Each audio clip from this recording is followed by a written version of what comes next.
Hello दोस्तों, स्वागत है आप सभी का हमारे यूट्यूब चैनल नैना बुटीक डिज़ाइन में। क्या आप अपने पुराने संदूक को एक नया और स्टाइलिश लुक देना चाहते हैं? तो आपको टेंशन लेने की बिल्कुल भी ज़रूरत नहीं है। आज के इस वीडियो में हम परफेक्ट फिटिंग वाला डिज़ाइनर कवर बनाना सीखेंगे। तो चलिए सबसे पहले संदूक का सही नाप लेना शुरू करते हैं। नाप लेने से लेकर कटिंग और फाइनल स्टिचिंग तक सब कुछ मैं आपको स्टेप बाय स्टेप बहुत ही आसान तरीके से समझाने वाली हूँ, तो वीडियो को बिना स्किप किए पूरा देखिएगा। इसकी लंबाई है 31.5 इंच और चौड़ाई है 18 इंच। तो गाइस, जिस तरीके से मैं इंच टेप को रखकर मेजरमेंट ले रही हूँ उसी तरीके से आपको भी लेना है। और इसकी ऊंचाई है 8.5 इंच। तो ये हमारा मेजरमेंट कंप्लीट हो चुका है। तो चलिए अब हम इसकी कटिंग शुरू करते हैं। ये हमारा 2 मीटर कपड़ा है। गाइस, आपके पास जो भी कपड़ा हो आप उसी कपड़ा से इसे इजीली बना सकते हैं। तो मैंने दुपट्टे का कपड़ा यूज़ किया है। ये 2 मीटर का है और इसमें अर्ज भी काफ़ी है। इसमें लेस वगैरह लगा हुआ था तो मैंने इसे पहले ही रिमूव कर दिया है। तो सबसे पहले हम इसको अच्छे से बिछा लेंगे। अब हम इसका सबसे नीचे वाला भाग का कटिंग करेंगे, जिसकी ऊंचाई 8.5 इंच है। इसमें हम 1.5 इंच एक्स्ट्रा मार्जिन ऐड करेंगे और 10 इंच पर निशान लगाएंगे। आधा इंच नीचे की साइड फोल्ड करने के लिए और 1 इंच हमारा इलास्टिक लगाने के लिए।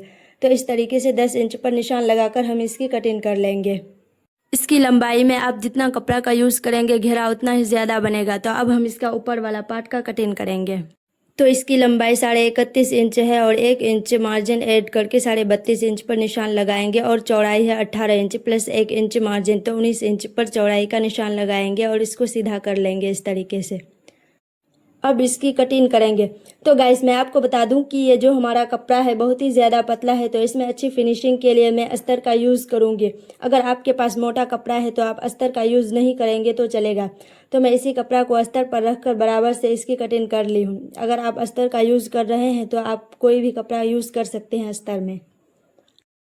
ये कपड़ा जो मैंने अभी कटिंग किया है इसी में हमारा 4 से 5 इंच का फ्रिल लगेगा। तो 2 इंच एक्स्ट्रा मार्जिन लेकर 7 इंच पर निशान लगाकर इसकी कटिंग करेंगे। ये साइड हमारा फाड़ने वाला था तो इसे मैंने फाड़ दिया है। अब इस साइड हम इसको बराबर से रखकर अच्छे से कटिंग कर लेंगे। ये जो हमारा बचा हुआ कपड़ा है इसको भी हम अच्छे से इस तरीके से फोल्ड करके रखेंगे और इसी नाप से हम इसकी कटिंग कर लेंगे। तो ये हमारा कटिंग हो गया है। अब इसको भी हम इसके ऊपर रखकर एक लेयर और कटिंग कर लेंगे। तो फ्रेंड्स, आप फ्रिल के लिए जितना कपड़ा का यूज़ करेंगे घेरा उतना ही ज़्यादा आएगा और देखने में अच्छा लगेगा। तो हमने फ्रिल के लिए 3 लेयर की कटिंग कर ली है। इसको आपस में जोड़कर हम फ्रिल लगाएंगे। ये हमारा कटिंग कंप्लीट हो चुका है। तो चलिए अब हम इसकी स्टिचिंग शुरू करते हैं। तो सबसे पहले अस्तर को बराबर से चारों तरफ से रखकर हम कच्ची सिलाई करेंगे। तो चलिए मैं आपको इसका कच्ची सिलाई करके दिखाती हूँ। तो ये हमारा सिलाई लग चुका है। मैंने इसको अच्छे से चारों तरफ से कच्ची सिलाई लगा लिया है। अब इसको संदूक के ऊपर उल्टा करके रखेंगे और चारों कोनों को इस तरीके से पिन से सेट करेंगे। अगर इसको इस तरीके से करते हैं तो हमारा कॉर्नर का फिनिशिंग बहुत अच्छे से आएगा। तो इसको इस तरीके से मैंने पिन से सेट कर लिया है। इसी तरीके से बाकी कोना को भी हम पिन से सेट करेंगे। अब हम इसमें चौक मिट्टी से निशान लगाएंगे और इसी निशान पे हम सिलाई करेंगे। तो ये हमारा सिलाई लग चुका है। अब बचे हुए मार्जिन को हम इस तरीके से कट कर देंगे। तो ये हमारा कट हो गया है। अब इसकी फिनिशिंग आप देख सकते हैं। तो चलिए मैं आपको इसका फिनिशिंग दिखाती हूँ किस तरीके से आया है। अगर आप ये वाला ट्रिक से कॉर्नर बनाते हैं तो आपका कॉर्नर का फिनिशिंग बहुत अच्छे से आएगा। तो आप यहाँ पे देख सकते हैं इसका कॉर्नर का फिनिशिंग किस इस प्रकार से आया है। तो अब हम इसमें फ्रिल लगाएंगे। तो चलिए मैं आपको इसका फ्रिल लगाने का स्टेप बाय स्टेप तरीका बताती हूँ। तो ये हमारा लेयर है, 3 लेयर है, तो हम तीनों को आपस में जोड़ देंगे। तो सबसे पहले हम इसको इस तरीके से सीधा में सीधा रखकर सिलाई करेंगे। गाइस, मैं आपको बहुत ही आसान तरीके से और स्टेप बाय स्टेप समझाने की पूरी कोशिश करती हूँ। आपको समझ में भी आएगा, बस वीडियो को बिना स्किप किए पूरा लास्ट तक देखना है। तो मेरा सिलाई लग चुका है। अब हम तीसरा लेयर को भी इसके ऊपर इस तरीके से सीधा में सीधा रखकर सिलाई लगा लेंगे। तो ये हमारा थोड़ा सा कम बेस था तो इसे हम काट कर बराबर कर लेंगे। अब नीचे के साइड पूरे को इस तरीके से हम फोल्ड करेंगे। तो हमने पूरे को फोल्ड कर लिया है। अब हम इसमें फ्रिल लगाना शुरू करेंगे। तो कोई एक कॉर्नर को इस तरीके से लेंगे और इसमें सीधा में सीधा करके रखेंगे हम कपड़ा को। जिस साइड हमने फोल्ड किया है उस साइड को हम नीचे की ओर रखेंगे और इसमें आधा इंच आगे की ओर छोड़कर हम फ्रिल लगाना शुरू करेंगे। तो गैस मैं आधा इंच इसलिए छोड़ी हूँ ताकि लास्ट में इसको अच्छे से फिनिश कर सकूँ।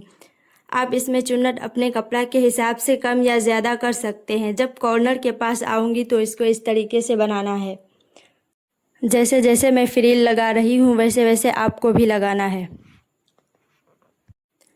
तो मैं पूरे में फ्रिल लगा ली हूँ। लास्ट में कुछ इस तरीके से इसको फिनिश करेंगे। तो सबसे पहले सिलाई को उतार लेंगे हम।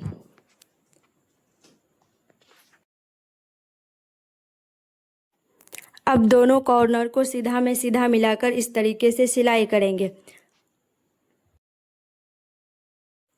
तो ये हमारा सिलाई लग गया है। अब हम इसको फिर से फ्रिल डालते हुए आएंगे और लास्ट में कुछ इस तरीके से हम फिनिश करेंगे। अब इसमें हम चुन्नट डालेंगे जिस तरह से पहले डालते हुए आ रहे थे।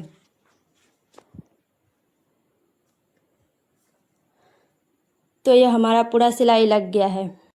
तो गाइस इसको थोड़ा सा अट्रैक्टिव लुक देना चाहते हैं तो इसमें लेस वगैरह का भी यूज़ कर सकते हैं। तो चलिए सबसे पहले मैं इसको संदूक के ऊपर रखकर आपको दिखाती हूँ। कुछ इस प्रकार से इसका फिनिशिंग आया है। अब हम इसका नीचे वाला भाग का स्टिचिंग करेंगे। नीचे का घेरा बनाने के लिए हम इलास्टिक का यूज़ करेंगे। तो सबसे पहले हम इसको इस तरीके से नाप लेंगे। तो ये हमारा 27.5 इंच आया है और इस साइड हमारा 14 इंच आया है। ये साइड 27.5 इंच और ये साइड 27.5 इंच और इधर 14 इंच। तो गाइस संदूक के साइज़ के हिसाब से चारों साइड के मेजरमेंट को जोड़कर 2 से डिवाइड करेंगे और हमारा जितना आएगा उतना ही हम इलास्टिक का यूज़ करेंगे। ये हमारा कपड़ा है, उसको इस तरीके से आपस में हम जोड़ देंगे। अब नीचे के साइड को कुछ इस तरीके से हम फोल्ड करेंगे पूरे को। तो गाइस मैंने इसे जो जोड़ा है पूरे राउंड में जोड़ दिया है गोल करके। मैंने इसे चारों तरफ से फोल्ड कर लिया है। तो ये हमारा दुपट्टे का ही लेस है जिसे मैंने पहले ही रिमूव कर दिया था। इसको और भी ज़्यादा अट्रैक्टिव दिखाने के लिए नीचे के साइड हम लगा देंगे। तो मैंने लेस लगा दिया है जो कि देखने में बहुत ही सुंदर लग रहा है।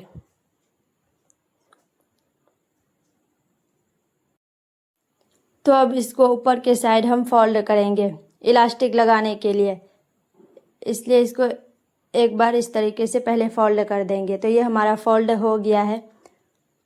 तो फ्रेंड्स मैंने पतली वाली 1.5 मीटर इलास्टिक लिया है। यह इलास्टिक बहुत ही ज़्यादा फैलता है, इसलिए जितना मेज़रमेंट होता है उसका हम आधा करके लेते हैं।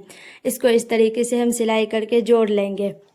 अब कपड़े को इस तरीके से रखकर पूरे में हम इलास्टिक लगाएंगे। सिलाई लगाते समय यह ध्यान रखना है कि इलास्टिक पर सिलाई नहीं चढ़े। तो यहाँ से इस तरीके से ऐसे करके हम सिलाई कर लेंगे। तो अब इसको इस तरीके से खींच कर सीधा कर लेंगे। कुछ इस प्रकार से इसका लुक आया है। तो चलिए इसे संदूक में पहनाकर हम आपको दिखाते हैं।